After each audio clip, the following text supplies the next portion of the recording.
पिछले कुछ समय से आपको बायजूस की कई खबरें सुनने मिल रही होंगी। अभी हाल ही में एक और खबर सामने आई है जिसपे कहा जा रहा है कि बायजूस कंपनी के फाउंडर और सीईओ बायजू रविंद्रन अपनी नेटवर्थ जीरो होने के बाद देश छोड़कर दुबई भाग गए हैं। हालांकि इस पर रविंद्रन ने मीडिया से एक वर्चुअल कॉन्फ्रेंस कर कहा कि वो दुबई भागकर नहीं गए हैं और जल्द ही देश लौटेंगे। लेकिन ऐसा क्या हुआ कि 22 अरब डॉलर की वैल्यूएशन वाली कंपनी आज से फर्श पे आ गई? आइए जानते हैं। ये कहानी शुरू होती है केरल के कन्नूर जिले में अझिकोड नाम के एक गांव से, जहां रविंद्रन बायजूस नाम के एक शख्स का जन्म हुआ। जब भारत में स्टार्टअप जैसे शब्द से कोई रूबरू नहीं था, तब रविंद्रन ने बायजूस नाम का एक ऑनलाइन लर्निंग प्लेटफॉर्म खोला। इस ऐप के जरिए ऑनलाइन एजुकेशन कंटेंट मुहैया कराया जाता है, जिसमें कुछ फ्री तो कुछ पेड कंटेंट होते हैं।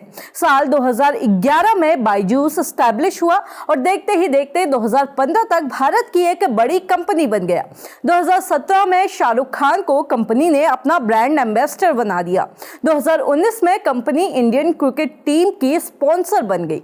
इस दौरान कंपनी की कमाई 2511 करोड़ रुपए थी।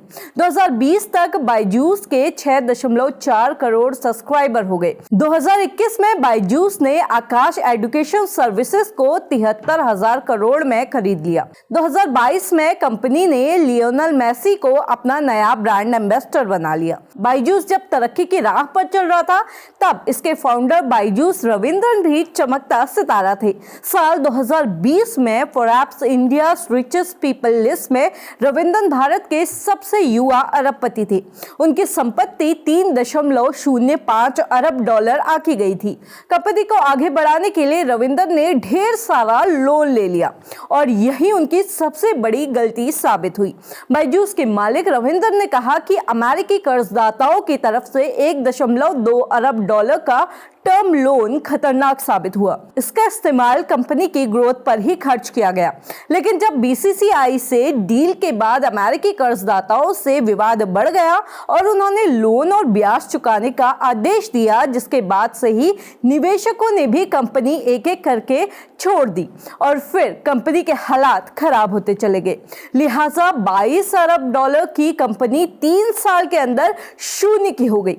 बता दें कि इसके बाद बीसीसीआई ने अपने 158.9 करोड़ रुपए के बकाये की वसूली के लिए national company law appellate tribunal का दरवाजा खटखटाया और दिवालिया कार्रवाई शुरू हो गई। एडटेक फर्म ने पूरे बकाये का भुगतान कर दिया। हालांकि अमेरिकी ऋणदाताओं ने दिवालिया कार्रवाई को रद्द करने की चुनौती देते हुए उनके खिलाफ 1.35 बिलियन डॉलर का दावा किया है और तभी से रविंद्रन दुबई में है। इसकी वजह से रविंद्रन के भारत छोड़ने की अफवाहों से बाजार गर्म है। कहा जा रहा है कि उन्होंने लेनदारों और नियामक अधिकारियों से बचने के लिए भारत छोड़ दिया है। पर हाल ही में एक वर्चुअल प्रेस कॉन्फ्रेंस के दौरान रविंद्रन ने कहा कि यह बहुत दुर्भाग्यपूर्ण है कि लोग सोचते हैं मैं दुबई भाग गया क्योंकि मुझे जाना था।